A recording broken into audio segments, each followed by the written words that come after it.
it's a pretty big part of human nature to compare things, to do some kind of ranking system where we say that one thing is better than another. This happens in education all the time.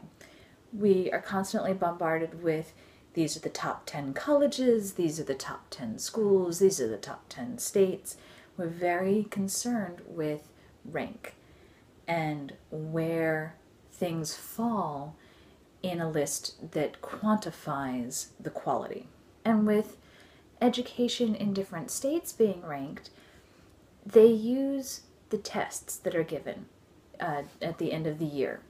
They use these tests to compare schools, which causes an interesting problem because every state has, up until recently, has had its own test. And each test can be out of a different number of points, and so how do you compare? There's different ranking systems, whether they qualify as proficient or basic or well below or developing or exceeds proficiency or advanced. There's just so many different words that are used to describe how students have performed on these tests, that how can we possibly compare from one state to another? Now with Common Core, most of the states are teaching the same thing at about the same time. To what degree they are teaching it may vary, but there is a standard now that says that certain things should be covered by certain grades. And so now we know what things we are looking for. Specifically, we can say that in one state they're achieving this goal but not the other, and in another state they're achieving one goal but not the first.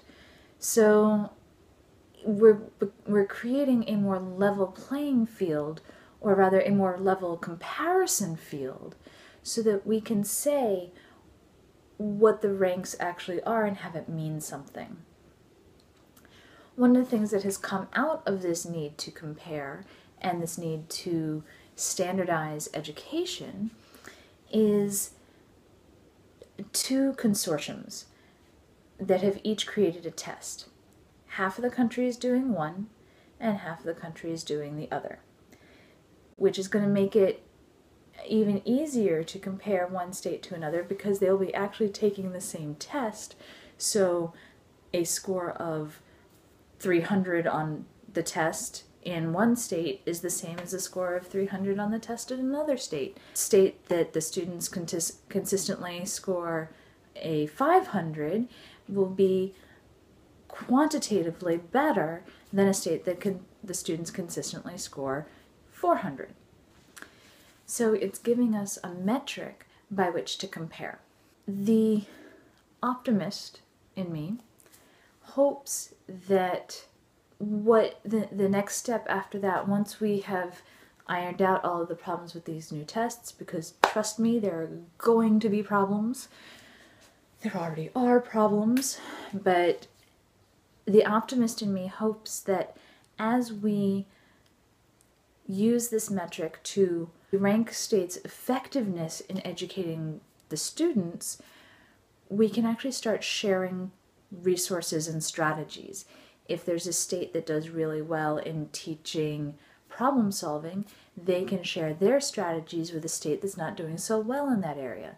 But if the other state is doing really well in argumentative writing, and the first state isn't doing so well there, then the other state can share what they're doing, and we can share best practices not only within school districts, but across states and across the country.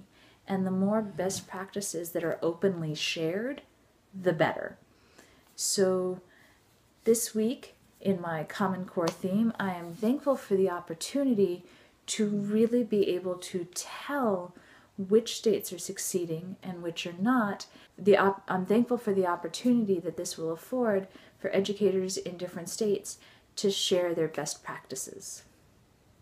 Well, thanks for joining me for Thankful Thursday. I'll see you tomorrow for Fascinating Fact Friday. Bye!